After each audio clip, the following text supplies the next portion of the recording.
Hello learners, welcome back to my channel. आज की video में हम जॉन मिल्टन की एक फेमस वर्क एरियोपैजिटिका को पढ़ेंगे।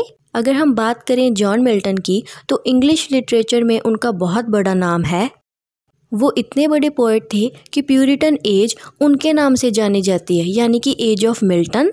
वो अपनी ग्रेट पोम्स जैसे कि Paradise Lost, Paradise Regained, Lycidas, L'Allegro and Il Penseroso के लिए तो जाने ही जाते हैं, और इसके साथ ही वो अपने नॉन फिक्शनल प्रोज के लिए भी जाने जाते हैं, जैसे कि Of Reformation, Of Education, Areopagitica, Doctrines and Disciplines of Divorce, a Treatise of Civil Power, Brief Notes upon a Late Sermon etcetera. और इनमें से ही एक वर्क एरियोपैजिटिका को हम इस वीडियो में पढ़ेंगे, तो शुरू करते हैं। एरियोपैजिटिका जॉन मिल्टन की एक स्पीच है जिसको कि उन्होंने 1644 में लिखा था, और इसका पूरा नाम है Areopagitica, a speech of Mister John Milton for the liberty of unlicensed printing to the parliament of England. इसे उन्होंने फ्रीडम ऑफ स्पीच को डिफेंड करते हुए लिखा था, क्योंकि इंग्लैंड की पार्लियामेंट ने 1643 में एक लॉ बनाया था जिसका नाम था लाइसेंसिंग ऑर्डर ऑफ 1643, जिसके अकॉर्डिंग ये मैंडेटरी कर दिया गया था कि अगर किसी राइटर ने अपनी कोई बुक पब्लिश करवानी है तो उससे पहले गवर्नमेंट से लाइसेंस लेना पड़ेगा।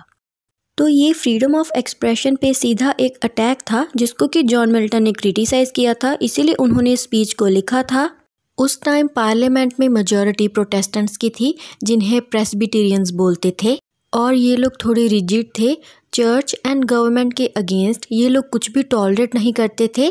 तब मिल्टन भी इन्हें सपोर्ट करते थे एंड उनके टाइम वो सिविल सर्वेंट भी रहे थे। लेकिन जब पार्लियामेंट ने 1643 में इस लॉ को इनेक्ट किया तब मिल्टन को लगने लगा कि अब कुछ ज़्यादा ही हो रहा है। एंड मोर ओवर पार्लियामेंट ने जॉन मिल्टन के डाइवोर्स ट्रैक्ट्स को भी पब्लिश करने की परमिशन नहीं दी थी। ये ट्रैक्ट्स डाइवोर्स को एडवोकेट करते थे एंड पार्लियामेंटेरियंस ऐसा मानते थे कि ये चर्च के अगेंस्ट है, तो ऐसे उनको ये लॉ सप्रेसिव लगा एंड उन्होंने इसके खिलाफ आवाज़ उठाई। और ये वर्क एक कंस्ट्रक्टिव क्रिटिसिज्म है जिसमें उन्होंने ना सिर्फ इस लॉ के फॉल्स एंड ड्रॉबैक्स बताए बल्कि इसे इम्प्रूव करने के सजेशंस भी दिए। तो अब बात करते हैं इसके टाइटल की। ये टाइटल एक ग्रीक वर्ड से लिया गया है, एरियोपैगस। ये एक जगह थी जहाँ पे एथेंस की काउंसिल की मीटिंग्स हुआ करती थी। एथेंस ग्रीस की कैपिटल थी, तो ग्रीस की जो काउंसिल थी वो यहाँ पे मीटिंग किया करती थी, और ऐसा माना जाता है कि एक ग्रीक ऑरेटर आइसोक्रेट्स ने यहाँ पे एक स्पीच भी दी थी जिसका नाम था एरियोपैजिटिकस, एंड माना जाता है कि यहीं से जॉन मिल्टन ने इसका टाइटल लिया है। अब आइसोक्रेट्स तो अपनी पार्लियामेंट के मेंबर थे, तो उन्होंने अपनी स्पीच को असेंबली में दिया था, बट जॉन मिल्टन तो मेंबर ऑफ पार्लियामेंट नहीं थे, तो फिर उन्होंने अपनी स्पीच को पैम्पलेट्स के थ्रू सर्कुलेट करवाया था। तो अब हम बात कर लेते हैं कि इस स्पीच में जॉन मिल्टन ने क्या कुछ कहा है। वो इसे स्टार्ट ही यूरिपिड्स के एक प्ले द सप्लिएंट्स की एक लाइन से करते हैं, this is true liberty when free born man having to advise the public may speak free. तो इसका मतलब यही है कि जिस भी इंसान का जन्म हुआ है अगर वो अपनी बात पब्लिक में रख पाएगा तो ही वो फ्री माना जाएगा, और अगर हमसे हमारा राइट ऑफ एक्सप्रेशन ही छीन लिया जाएगा तो फिर हमारी आज़ादी भी किस काम की। आगे मिल्टन कहते हैं कि जो ancient Roman and Greek societies होती थी वो भी फ्री प्रेस को वैल्यू देती थीं। उन्होंने कभी एपिक्यूरस, डायोजिनीस एंड सिज़ेरो जैसे फिलोसफर्स को बैन नहीं किया। वो लिबरल अप्रोच रखते थे तो फिर इंग्लैंड की पार्लियामेंट ऐसा क्यों कर रही है। वैसे पार्लियामेंट ऑफ इंग्लैंड भी स्टार्टिंग से ऐसी नहीं रही है, ये भी पहले लिबर्टी को इम्पोर्टेंस देती थी, लेकिन जब से Roman Catholic Trent and Spanish inquisition के मेंबर्स इसमें आए हैं तब से ये भी रिजिड हो गई। ये दोनों रिलीजियस इंस्टीट्यूशंस हैं, तो हम कह सकते हैं कि जब से रिलीजन पॉलिटिक्स में एंटर हो गया तब से लोगों पे रिस्ट्रिक्शंस लगना स्टार्ट हो गई। इनके प्रिंसिपल स्ट्रिक्ट होते थे एंड कोई भी अगर इनके खिलाफ लिखता था तो इन्हें पसंद नहीं आता था, इसीलिए ये ऐसा लॉ लेकर आए। और पार्लियामेंट ने इस लॉ को डिफेंड करते हुए कहा था कि वो नहीं चाहते कि लोगों को गलत नॉलेज मिले या लोग गलत बुक्स पढ़ें, इसीलिए वो कुछ बैड बुक्स को पहले ही डिस्ट्रॉय कर देना चाहते हैं। तो इसे आर्ग्यू करते हुए मिल्टन कहते हैं कि इस दुनिया में गुड एंड बैड चीज़ें दोनों ही हैं, और गॉड ने ह्यूमन बीइंग्स को फ्री विल दी है, यानी कि रीज़न, जिससे कि वो ये समझ सकते हैं कि क्या चीज़ उनके लिए सही है और क्या गलत। और ये चीज़ भी लोग खुद ही डिसाइड करेंगे कि कौन सी बुक्स उन्हें पढ़नी है और कौन सी नहीं। गवर्नमेंट को इसमें इंटरफेयर नहीं करना चाहिए। जॉन मिल्टन ने पैराडाइज लॉस्ट में भी यही बताया था कि गॉड ने एडम एंड ईव को फ्री विल दी थी। वो चाहे तो गॉड के लिए लॉयल रह सकते थे, लेकिन उन्होंने ईविल को चुना। और ऐसे फिर मिल्टन लिखते हैं, God never intended for humankind to live a life of independent of evil, which is why he gave Adam reason and gave him the freedom to choose. आगे मिल्टन बोलते हैं कि बुक्स में हमेशा सच्चाई लिखी होती है एंड अथॉरिटीज़ ये चाहती ही नहीं थी कि लोग सच को जाने।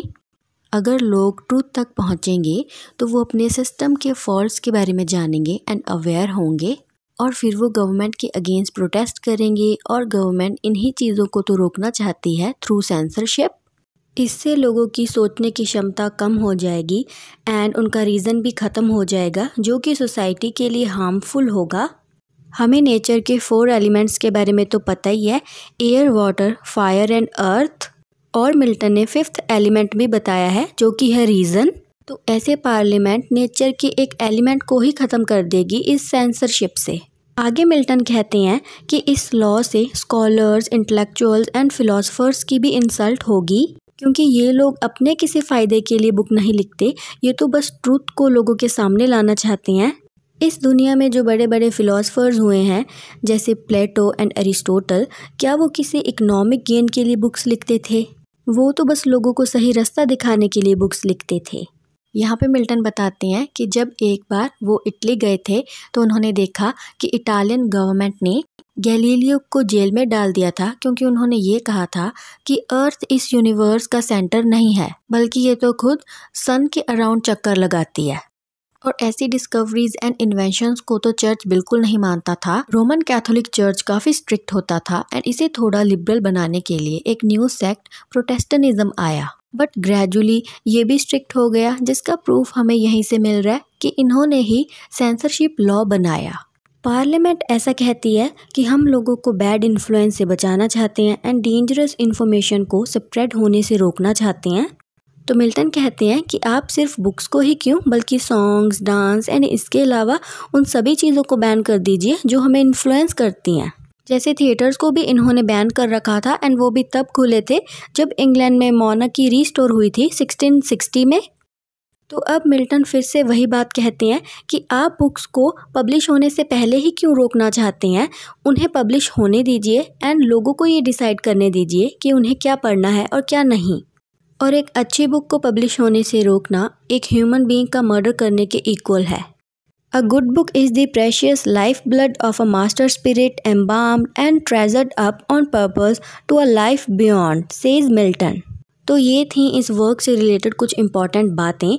ये स्पीच प्रेस्बिटेरियंस को तो चाहे ये लॉ रिपील करने के लिए परसुएड नहीं कर पाई, बट इसे freedom of speech and expression and freedom of press के प्रोस्पेक्टिव से एक इम्पॉर्टेंट ट्रीटीज माना गया एंड आज भी इसे बहुत सारी जस्टिफिकेशन का बेस माना जाता है। न्यूयॉर्क पब्लिक लाइब्रेरी ने इसकी एक कोटेशन अपनी एंट्रेंस पे डिस्प्ले की हुई है। The supreme court of United states ने भी एक लॉ को इंटरप्रेट करते हुए इसे रेफर किया था। इसके अलावा ऐसी बहुत सारी एग्जांपल्स हैं जहां पर जस्टिफिकेशन का बेस जॉन मिल्टन की ये ट्रीटीज होती है। और जॉर्ज हॉलैंड सेबाइन, जो कि फिलॉसफी के एक प्रोफेसर थे, उन्होंने इसके बारे में लिखा है, it's basic principle was the right and also the duty of every intelligent man as a rational being to know the grounds and take responsibility for his beliefs and actions.